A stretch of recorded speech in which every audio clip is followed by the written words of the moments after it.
인간의 뇌는 우주에서 가장 신비롭고 복잡한 것이라고들 하죠. 우리는 주변 세계를 어떻게 인식할까요? 우리는 과거의 경험을 어떻게 기억하고 미래를 어떻게 상상할까요?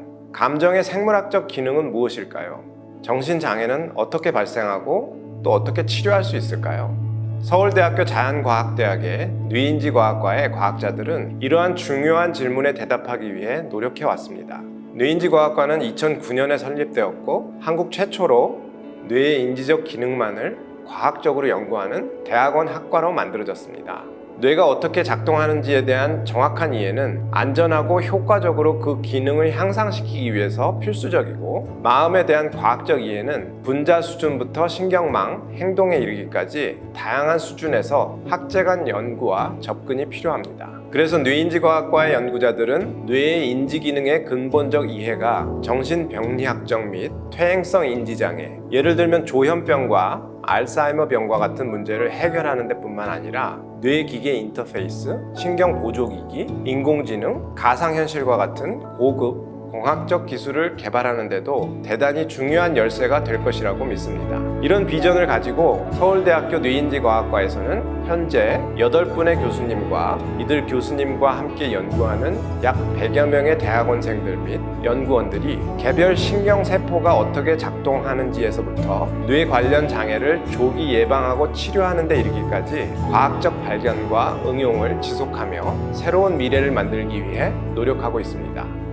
뇌인지과학과와 BK21 교육연구단의 큰 교육 철학은 인지와 행동의 뇌과학적 근본 기전을 과학적으로 이해하고 이를 활용해 일상생활에서 정상적인 뇌의 인지 기능을 향상시키며 비정상적인 뇌의 인지 기능을 개선할 수 있는 인재를 양성한다는 것입니다.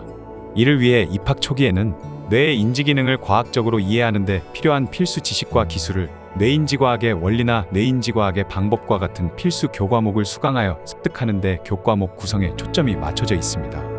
반면 학위 과정에서 위로 올라갈수록 자신의 과학적 연구가 사회와 어떻게 관련되어 있는지, 그리고 사회적 산업적 뇌인지 관련 문제를 해결하기 위해서는 어떤 접근이 필요한지를 각종 실용적 세미나와 실습 경험 등을 통해 같이 생각해 볼 수 있는 문제 중심의 응용 교육 교과목이 구성되어 있습니다. 이러한 융합적 교육을 통해 서울대학교 뇌인지과학과에서는 문제에 대한 과학적 접근과 창의적 해결 능력을 지닌 글로벌 인재를 양성하고 있습니다. 신경계산연구실에서는 뇌에서의 감각 및 기억 정보가 뇌 신호로 어떻게 표상되어 뇌가 계산을 효율적으로 수행할 수 있는지를 생물학적 기전 실험 및 수리 계산 모델링 기법을 통해 연구합니다. 저희 연구실에서는 생애주기별 해마 되뇌피질 네트워크 활성화에 따른 고등인지 기능의 변화와 소아 청소년의 인지 발달과 건강한 노화의 핵심적인 뇌 기능을 향상시키는 방법에 대해 연구하고 있습니다. 저희 연구실에서는 정신분리학, 뇌영상, 안구운동, 뇌자극, 계산 모델링의 방법으로 지각적 판단 및 의사결정의 계산적 과정을 이해하고 그 계산적 과정을 가능하게 하는 뇌 네트워크 및 신경기전을 탐색합니다. 학습과 기억 뇌인지과학 연구실에서는 뇌의 신경세포와 신경망이 물체 및 장소의 연합이 필요한 일화적 학습을 어떻게 수행하고 이를 어떻게 행동에 반영하는지에 대한 생물학적 기전을 연구합니다. 안녕하세요. 저는 서울대 뇌인지과학과 이인하 교수님 연구실의 대학원생 황혜리라고 합니다. 저는 현재 특정 장소와 그와 연합된 가치 기억이 해마 내에서 어떻게 처리되는지에 대해 연구하고 있는데요. 학부 때 신경과학을 전공하면서 기억의 저장소인 해마가 흥미롭다고 생각했던 것이 지금의 연구에 다다르게 된 계기라고 할 수 있을 것 같습니다. 실제로 대학원 입학을 준비하면서도 관련된 지식을 쌓으려고 노력을 많이 했고, 그와는 별도로 짧지만은 않은 대학원 생활 동안 연구활동을 꾸준히 해나갈 수 있을지에 대한 고민도 많이 했었어요. 하지만 뇌인지과학과 내에 다양한 분야의 전문가이신 교수님들이 계셔서 뇌인지과학의 여러 측면을 배울 수 있고 또 다른 연구실의 학생들과 교류할 기회도 많아서 걱정했던 것보다 훨씬 재밌고 유익한 대학원 생활을 보내고 있습니다. 저는 뇌를 통해 형성된 우리의 경험이 실제 외부 세계와 어떻게 다른지, 그리고 어떤 방식으로 그런 차이가 발생하는지에 대해 연구하고 있습니다. 특히 뇌가 외부 세계에 대한 정보를 받아들이고 해석하는 방식을 묘사하는 계산 모델을 통해 우리의 행동과 뇌의 반응을 정량적으로 설명, 예측하고 시뮬레이션하는 방법이 우리 뇌의 작동 방식을 밝혀줄 수 있다고 생각하여 해당 본문을 사용 중이고 해당 방법만을 익힐 수 있는 지금의 연구실을 선택하였습니다. 여러분도 내가 진짜 궁금한 것이 무엇이고 어떤 방법을 사용해야 그 궁금증을 해소할 수 있을지 끊임없이 고민해보시고 필요한 경험을 익힐 수 있는 연구실에 진학하시면 좋을 것 같습니다. 저는 현재 조현병 환자들에서 특정 약물이 뇌 구조에 어떠한 변화를 일으키는지에 대하여 연구하고 있는데요.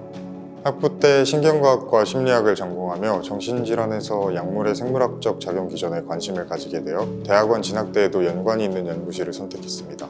입학을 준비하면서 여러 주제의 연구실에서 인턴 경험을 쌓으면서 스스로 원하는 분야가 무엇인지 확립하는 시간을 가졌는데 대학원 생활을 이어나가는 데 있어서 가장 중요한 부분이었다고 생각합니다.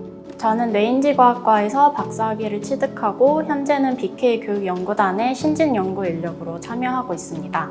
제 연구 주제는 해마신경망의 일화기억 처리 기전으로 일상에서의 경험이 해마에 저장되어 있다가 다시 인출되어 우리의 행동을 결정할 때 해마의 신경세포들이 내는 전기신호 패턴을 해독하는 일을 하고 있습니다. 뇌인지과학과의 학생들, 전문가들 간의 활발한 연구 교류를 통해 어려운 기술을 구현하고 나아가 더 발전된 연구를 할 수 있다는 게 큰 장점입니다. 또 관련 분야의 국내외 저명한 학자분들을 초청해서 깊이 있는 의견을 나누는 기회가 풍부해 연구에 대한 식견을 넓히는 데 많은 도움이 되고 있어요. 저는 박사과정 동안 일화적 작업 기억이 필요할 때 일화 기억의 중추로 알려진 해마에서 작업 기억의 중추로 알려진 전전두엽으로 정보 전달이 이루어지는 생물학적 기전을 규명하는 연구를 수행했습니다. 연구 과정에서 풍부한 시각 자극을 제시하고 동물의 행동을 잘 통제하는 것이 중요했는데 이 문제들을 해결하기 위해서 가상현실 시스템을 활용했습니다. 현재는 이러한 연구 경험을 살려 메타버스 시뮬레이션에 기반한 기획 업무를 담당하고 있습니다. 뇌인지 분야에서는 현실에서 시도할 수 없는 실험 조건들을 구현하기 위해 가상현실 기술이 적극적으로 도입되고 있어서 가상 환경을 기반으로 연구를 하고 있는 학관의 다른 학생들과 의견을 나누고 기술 구현을 위한 여러 도움을 받을 수 있었던 것이 큰 도움이 되었고 결국 이러한 경험들이 현재의 업무와 직접 맞닿게 되었습니다.